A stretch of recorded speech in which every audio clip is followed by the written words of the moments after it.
We are on the road and we are doing something really exciting, and we're heading up to Elkhart to go to MORryde to film the install for the winner of our independent suspension giveaway. Free IS.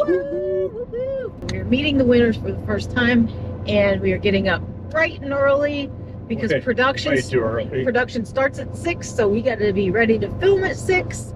If you're wondering what happened to the Lineage 31ZW we picked up last week from Grand Design, don't worry, we have several locations we're going to visit in that RV after this short trip up to Elkhart.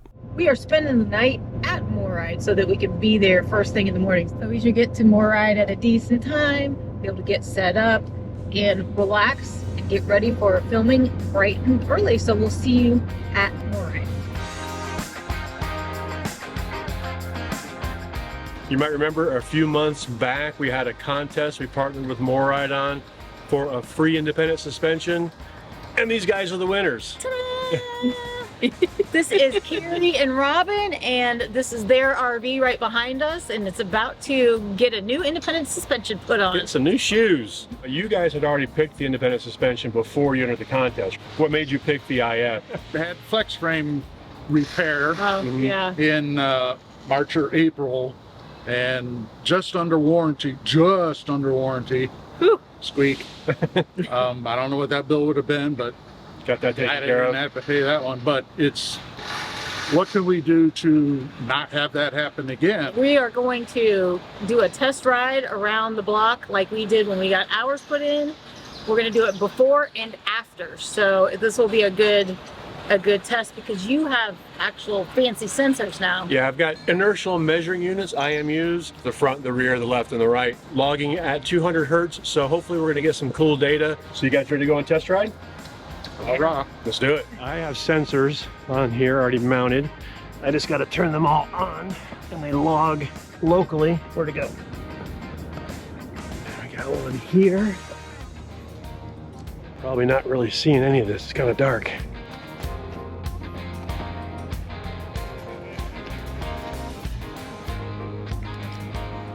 Here we go. All set. Now I'm locked in and I'm committed now. Chad, I'm going to run them on the highway loop and then we'll come back over the railroad tracks. Indiana roads are great for testing suspension. Dang, we're really close.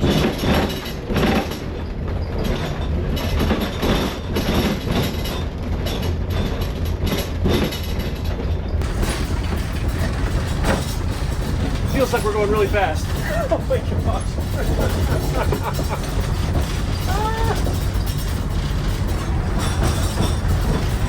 Let's see if I can figure out when we're going over the expansion joints on the freeway.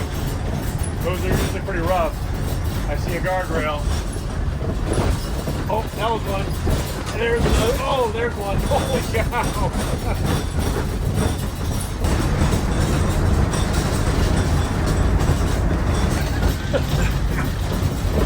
This is actually fun. I like this. This is like a roller coaster. Oh yeah, we're going back on the highway. Back to the direction, I think. And then when we get off of the highway, we'll go across the railroad tracks. All right.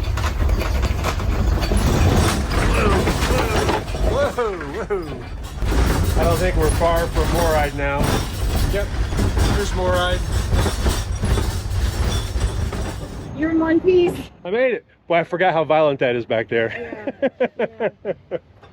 When we do special projects like this that kind of take us out of our normal routine, getting up at 5 a.m. to film is not our normal routine. One thing we do not stray from in that routine is AG1. No matter where we are or what our day looks like, we always start our day with it. AG1 is part of our foundational nutrition. It's something we drink every morning because it's one of the easiest habits to stay consistent with, even when everything else is chaotic and we have to get up at 5 in the morning. AG1 Next Gen is a daily health drink that's clinically shown to help fill common nutrient gaps and support gut health. It has 75 plus vitamins, minerals, probiotics, and whole food source ingredients all in one scoop. That's really important for us, especially on days like this. Now, we're trying to eat a good, healthy, balanced diet, but that's a little bit difficult, and that's where AG1 helps simplify things. We usually drink it first thing in the morning with cold water, 1 scoop with 8 to 12 ounces of water. You shake it up, and it's that easy. We really like it and think you will too.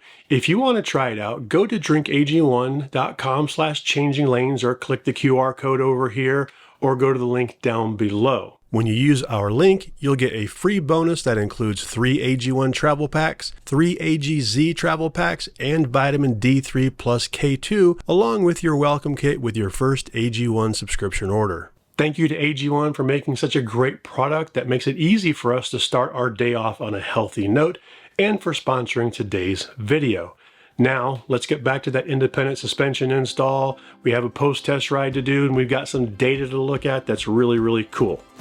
After our test ride, they were ready to get the IS installed. Before anything is done, the RV is pulled up to a level spot and measurements are taken all around. Then the RV goes into a bay, gets set up on jacks, and the old suspension is removed. So while we are waiting for Robin and Carrie's RV to get done so we can go on the test ride, we thought, let's chat with Ed and Shirley. They're getting the IS put on as well. They have some interesting stories behind their drive for the IS. Yeah. This is the guy who carries leaf springs around just to have. Are these your leaf springs right here? My last remaining spare that they're going to recycle for us. If you're Interstate 70 in the Denver area, drive slow. We broke a hanger, sheared a bolt, and 2 leaf springs later, we made it to Grand Junction. We left Grand Junction, stayed in Arizona for a bit. Interstate 10, we actually sheared the center bolt of the leaf spring. It all separated. Side to slide around. So our middle axle shifted about 3-4 inches back. At that point, the good Lord told us, get the independent suspension.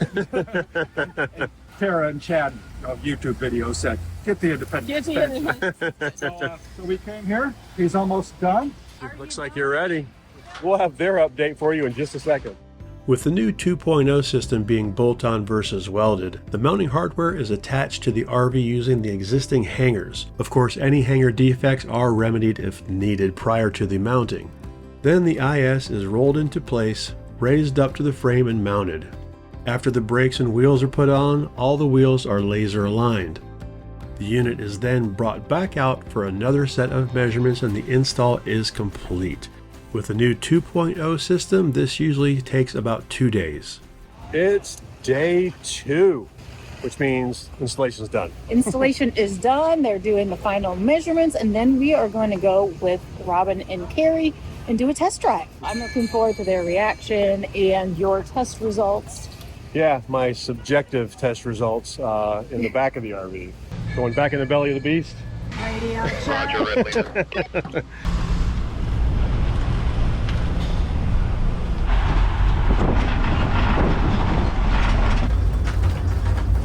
It's so much different, man. Holy cow, I forgot the difference. The bumps are very muted back here. I mean, it's still a crappy road. Everything is still rattling back here, but the vibration on my feet and the amount of just jarring in here, I don't think I could even hear myself last time I was taking this route. We're on the interstate now. Still bumpy, but definitely much improved. These things are shaking a lot less. Hitting our turnaround point. Getting on the on-ramp again. I definitely feel more relaxed.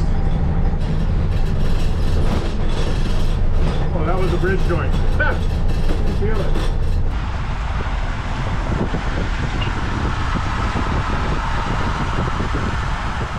I think we go across those tracks right there. Yep, here we go.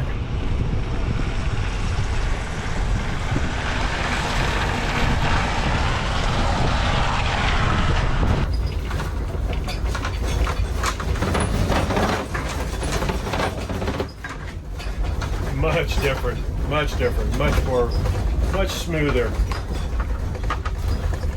I'd forgotten what a difference the IS makes riding back here. It's totally different. So much more muted. Oh, here's my doors being unlocked. The Eagle has landed.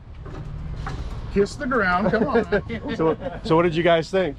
It was great. It's big difference, huh? Big difference. It doesn't feel like the trailer's in the back behind the truck anymore. Yeah. So again, here, this is just for your records. Obviously zeroed out everything that we did today and yesterday and today for you.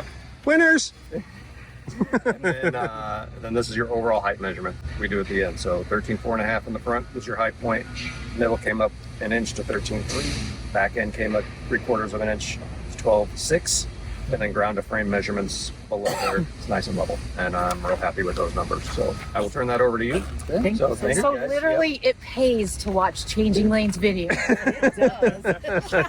Thank you all. Appreciate Thank you you. coming in. Congratulations. Thank you. Happy to help you out and get you a smoother ride on that. So much. Yeah, keep us posted great. on your travels. We had a really great time experiencing the before and after test rides with Robin and Carrie, and I got some really cool data to show you on that. But before we jump into that, real quick, we need to follow up with Ed and Shirley. We are walking over to chat with Ed and Shirley about their experience towing with their independent suspension the first Now, mind time. you, they just towed to the Elkhart campground, but Yeah. still, Yeah, that still should be enough to get a first impressions. yeah. I mean, we figured it out after that first railroad track. Yeah. Boy, yeah, that is amazing. Holy cow. First thoughts on taking it out with the new. It didn't drag out the parking lot. Yeah. Because Yeah. in the truck, you always feel the bounces anyways first. Yeah. But in the old system, you could feel the RV bouncing and dragging Yeah. with you. Yeah. And I'm in the passenger seat. Yeah. So it was really nice. It's like, I looked back and was like, no, it's still there. Yeah. When we went over the railroad tracks coming here, that's exactly what I told her. Is I'm used to going front wheels, I feel. Axle wheels, I feel. 1, 2, 3, 4. Oh, trailer wheel, trailer wheel, trailer Yeah, wheel. I yeah. feel. And we didn't feel that. Overall experience from MORryde, phenomenal. Yeah. Monica at the front desk, lovely lady. Sean, fabulous service writer. Treated us as family, I would assume. It was just, they're really, really great. Made us as comfortable as we could be in an industrial environment. Yes. Yeah. Yes. We really enjoyed it. We appreciate it. It was great meeting you there. Great meeting and you. Thank you for letting us. I got my fanboy experience. You guys have safe travels? All right, Thank pleasure you meeting so you, Chad. much. Thank you. Thank And you. I'll say it guys. again. It was you are nice meeting you welcome. guys. That's so nice. Thank you so much. Thank you It was so great much. to meet you guys. All I right. appreciate And it. safe travels. It's always fun and interesting to hear people's reactions after they tow for the first time after getting the independent suspension installed. Everybody we've ever asked always exclaims, wow, what a difference. But obviously, this is subjective. This is how we feel. And you know, I love to have data rather than feelings when I can, so I can show you guys some actual real numbers. If you saw the independent suspension video we made way back in 2020 when we upgraded our Momentum 397TH, you might remember this graph. Now I did this just using an iPhone app and sat it on the counter with a little sticky pad and recorded the accelerometer data and made those graphs. And it's kind of neat. It does show you a difference between the before and after, and you can see the peaks are higher and yada yada. But I didn't actually dig into numbers to try to quantify the actual improvement. This time is different. This time, instead of just a silly little iPhone app, I got 4 of these little accelerometer data loggers that log locally. It logs the acceleration along all 3 axes. It also logs like angles and like magnetic fields and a bunch of other stuff. But it does all of this at 200 hertz, which means 200 times per second.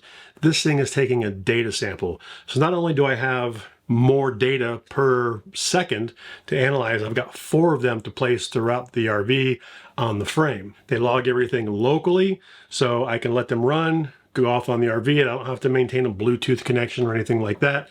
And then I pull the data off over USB later. And I attached these to the front in the middle of the frame, right behind the pin box. I also installed one at the very back of the frame, again in the center. And I also installed one on each side of the RV just in front of the suspension, right on the frame. So I gathered all this really cool data both before the install and after the install on the test rides. These test rides were along the same route, about the same speed. So I felt confident in, comparing the two data sets. But I'm no expert on data analysis.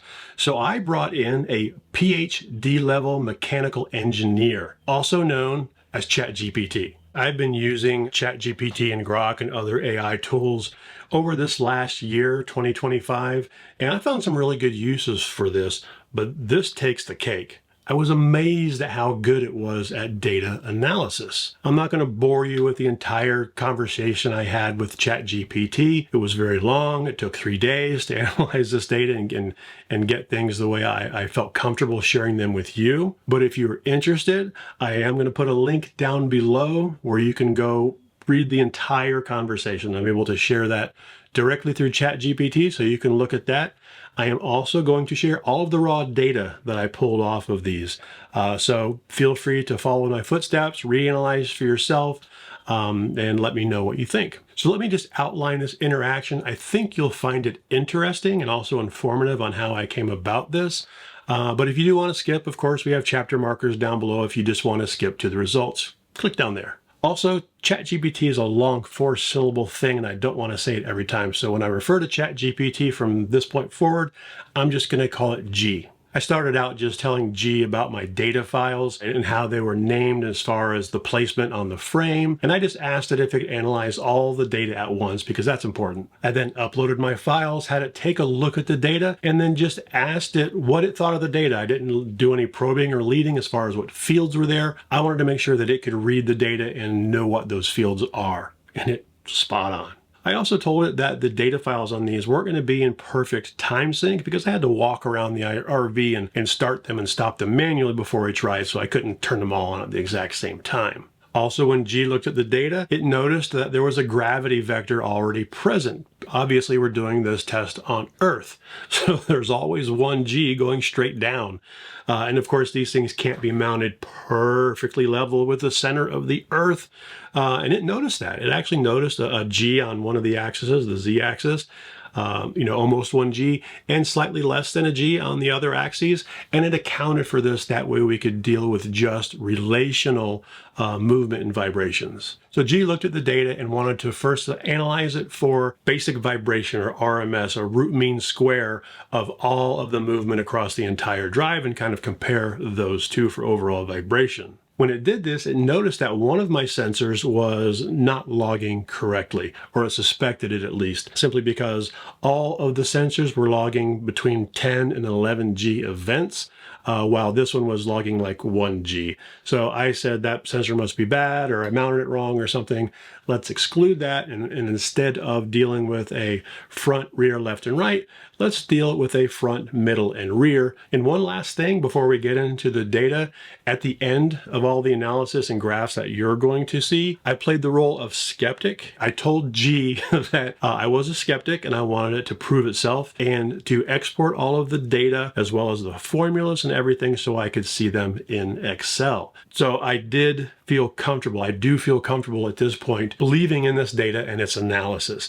You never know with AI. Sometimes it can hallucinate and do some things, but I found all of its numbers to be spot on. So let's get into those. But this graph shows you the overall vibration. If you're not familiar with RMS, it's basically a way to measure the average energy of vibrations over the entire drive. And right away, you can see a difference. The front of the RV saw small improvement, not huge, but noticeable. You're going to notice this throughout the data. The front of the RV is sitting on the kingpin on the truck, which has been unmodified. So we're going to see the least amount of improvement at the front of the RV, where a lot of the vibration comes from the truck, but we do still see improvement. And of course, we see more improvement in the middle and the rear. And what this tells us is that the independent suspension is not only helping with the big hits, frame damaging kind of stuff, we're going to get into that, but it does dampen vibration overall, which is good. It's what we would expect. This next graph is what we call our P99, and this is where we start to get into the harsh impacts. P99 means we're looking at the top 1% of harsh impacts, not the average, not the little wiggles, but the bigger, sharper bumps, the top 1% of hits that this thing took. And you can see that this is a little bit more dramatic. 4.3% in the front, 15.5, and 23.6% in the rear. That's really cool. These are the big bumps. Now we're going to take it up a notch, and we're going to talk about P999. This is the top 0.1%, the really, really big jarring hits. And this is where the IS really shines. You can see here that the most improvement again is in the middle and the rear, and really pretty big impacts in the middle and the rear. 26% on average, 26.1 and 26.6 in the rear. Reduction in those super harsh impacts. The next thing G came up with to analyze and show is the frequency of shock events. How often do these occur? Those last two graphs, P99 and 999, are about the intensity. And this is about the frequency, how often those 1 percentile and 0.1 percentile events occur. And this is where it really gets interesting. It came up with this graph, the shock event rate, which is the event average of the number of shock events per minute. And you can see some dramatic improvements. But I was a little bit skeptical again, and I know that the post-test ride was a few minutes longer than the pre-test ride because we had to stop for a train. I didn't think it would really affect the rates per minute, but I went ahead and had it do a new graph of total shock events over the whole drive. Since both paths, the pre and post, were along the same route, I thought it would be a better comparison to compare this entire ride to entire ride and the total number of shock events. And honestly, the graphs you can see are pretty close to the same. 69% reduction in the rear, that's a ton. 71% in the middle on total, and it was pretty close to the same, 67 and 71% on the average. So changing that methodology didn't really change a whole lot, but it made me feel better about it. So looking at our total harsh shock events, this graph is very, very telling. Basically a 70% reduction in total shock events on that frame during that test drive. So expand that out, expand all these out, right? You've got your P99 and 999 harsh events have been reduced in amplitude. It's been reduced in the severity of those shocks, and the total number of shocks overall that fall into those ranges is decreased by 70%. Expand that out over the year or the life of your RV. That is a huge stress reduction on the frame of your RV, the house part of the frame part of the frame. It is a huge improvement over the stock suspension, big time. So the last thing G came up with was this graph here, and we can see basically all the metrics I kind of went over in one graph, this time kind of inverted, so a positive number, the bar that goes up is better. Overall vibration down 10%, harsh impacts 20%, harsh impacts 26%, and total shock events 69%. So that's really cool. And this reflects what we actually feel sitting in the truck, and it definitely reflects what I felt standing inside the RV. It was night and day back there. So big improvement in feel, big improvement in numbers. So bringing this all home, the IS doesn't just improve ride comfort, which it obviously does. It substantially reduces the stress on the frame of the RV, which is really, really cool and kind of the whole point, right? And again, we want to thank MORryde for helping us put this promotion and giveaway together. I want to thank Robin and Carrie for letting us use them as guinea pigs and for letting me ride in the back of their RV and do these tests. And a good thanks out to Ed and Shirley also for sharing their experience. Overall, this was a really cool and fun experience. I hope you guys enjoyed it. If you haven't subscribed already, please do. Please click that thumbs up. Put a comment down below. Analyze my data. Prove I'm wrong. I'd love to hear back from you guys on what you think. Thank you for watching. We'll see you next week.